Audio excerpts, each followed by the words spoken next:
네, 안녕하세요. 아는내과TV의 내과 전문의 유대현입니다. 지난 시간에 재택치료하는 그런 전반적인 과정에 대해서 설명을 드렸어요. 재택치료 모니터링을 어떻게 하고, 어, 응급 상황에서는 어떤 식으로 조치를 취해야 하는지에 대해서 말씀드렸어요.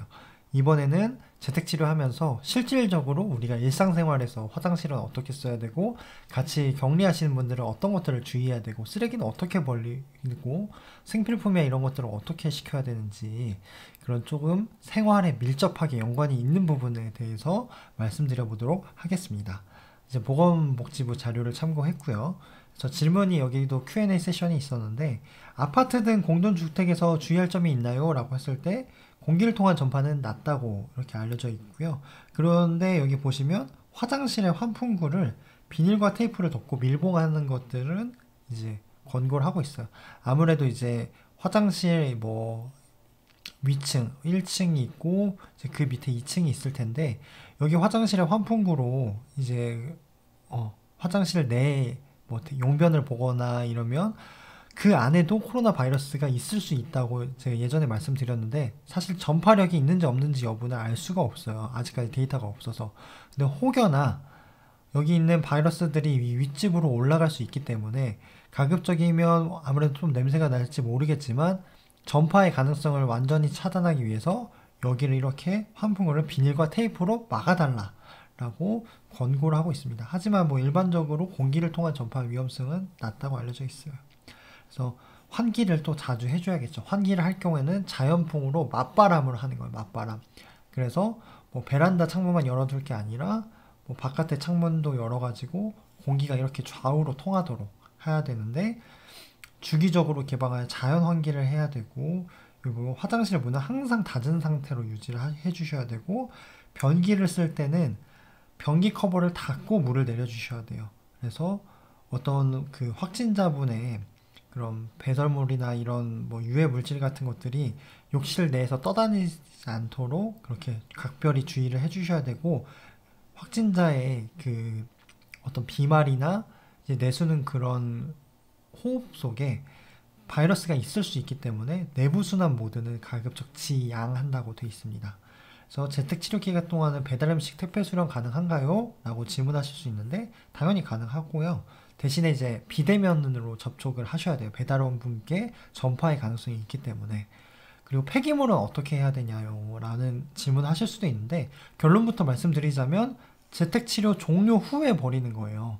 그래서 재택치료 기간 동안에는 아직까지는 그 안에 환자분이 뭐 코를 푼다거나 뭐 쓰시는 그런 뭐 드시는 음식이나 뭐 그런 거에서 바이러스가 있을 수 있기 때문에 격리 해제하고 나서 3일 이후에 버리는 거예요. 어떻게 버리냐면, 일단은 버리는 그 폐기물에다가 소독을 한번 해주고, 그 다음에 그 보건소에서 지급한 봉투를에다가 넣어야 돼요. 그 다음에 거기다 다시 종량제 봉투를 또 넣어줘서 이중 밀봉을 하고, 처음에 소독을 한 차례 했었죠. 그 다음에 2차 그 종량제 봉투 위에다가 한 번 더 소독을 2차 소독을 해주셔야 되거든요. 그래서 소독도 2번, 밀봉도 2번이다 라는 것을 알고 계시면 되겠습니다. 그리고 동거 가족은 어떤 수칙을 지켜야 되나요? 라고 했다면, 생활공간 당연히 분리해야 되고, 화장실도 가급적 따로 써야 되는데, 화장실이 따로 안 쓰시는, 그러니까 한 개밖에 없는 그런 가정이 있어요. 그런 가정은 제가 뒤에서 얘기를 드릴 거고, 환자 만날 때는 반드시 마스크, 개인 보호 착용해야 되고, 주기적인 환기와 소독을 실시해야 된다고 합니다. 만약에 화장실이 하나인 경우에는 어떡하나요? 그러면 매 사용 시마다 이제 소독을 해야 돼요.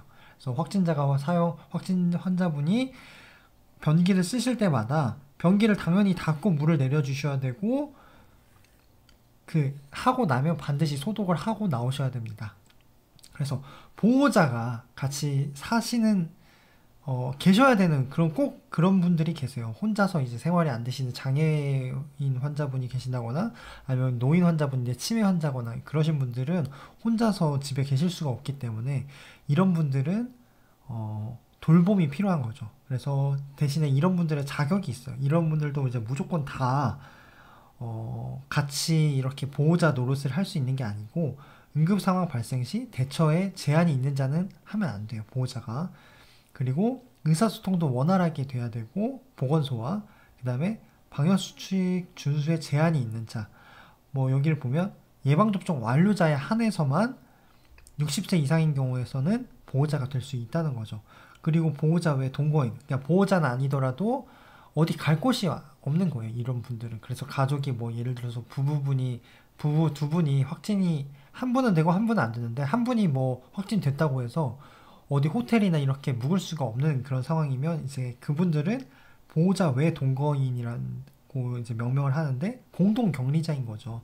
이분들은 생활 공간을 분리해서 자가 격리가 가능하다는 전제 하에 함께 있을 수 있다는 거죠. 그 다음에 생활 환경 기준이라는 게 있는데 가급적이면 필수 공간, 화장실 같은 경우는 따로 분리가 돼 있는 걸 권장하되 분리할 수 없을 경우에서는 아까 말씀드렸듯이 뭐 쓸 때마다 소독을 해야 되고 물을 내릴 때는 반드시 변기 뚜껑을 닫고 물을 내려야 되고 라고 말씀드렸습니다. 그렇다면 공동 격리한 비확진 가족 혹은 동거인 보호자가 잠깐 외출할 수 있나요? 라고 이렇게 질문하실 수도 있어요. 딱 두 가지 경우만 가능하거든요. 보호자나 격리자가 같이 격리하시는 분들이 아픈 경우가 있어요. 이분들이 뭔가 진료가 필요한 경우 혹은 재택치료자가 이제 전화로 이제 뭐 약 처방이 가능합니다. 약 받으러 오세요 라고 했을 때 이제 같이 계시는 보호자가 그 약을 받으러 가는 경우, 이 두 가지의 경우에 한해서 외출이 가능한데 여기 보시면 이동하시는 동안에 도보 혹은 자차나 방역택시를 이동하셔야 되고 지하철을 탄다거나 버스를 타시면 안 된다고 하네요. 그래서 당연히 전파에 우려가 있기 때문인 거죠.